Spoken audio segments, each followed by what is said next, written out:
Selanjutnya ada seorang remaja ditemukan selamat oleh tim SAR gabungan setelah dinyatakan hilang selama 3 hari di hutan di Pasaman Barat, Sumatera Barat. Sementara di Subang, Jawa Barat, seorang anak berusia 3 tahun hilang saat mudik ke kampung halaman.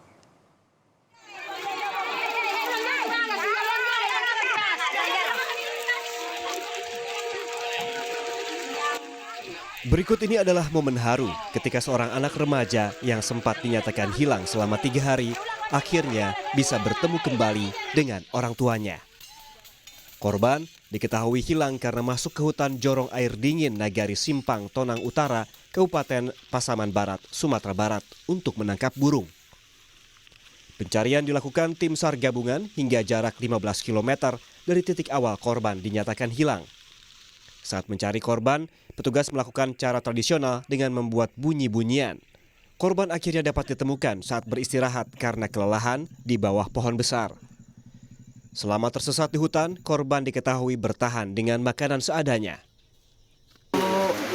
Keadaan membahayakan manusia yaitu atas nama Dismandra 13 tahun yang awal informasi survivor melakukan perjalanan ke hutan kemudian tersesat selama 3 hari. Pada saat ini telah ditemukan dalam keadaan selamat. Demikian sebagai laporan, terima kasih. Sementara itu seorang anak balita hilang di depan rumah saat pulang mudik di Kampung Cikaso, Desa Kalijati Timur, Kecamatan Kalijati, Kabupaten Subang, Jawa Barat. Peristiwa terjadi saat orang tua sang bocah bersih-bersih rumah yang kotor karena sudah 1 tahun ditinggal merantau ke Jakarta.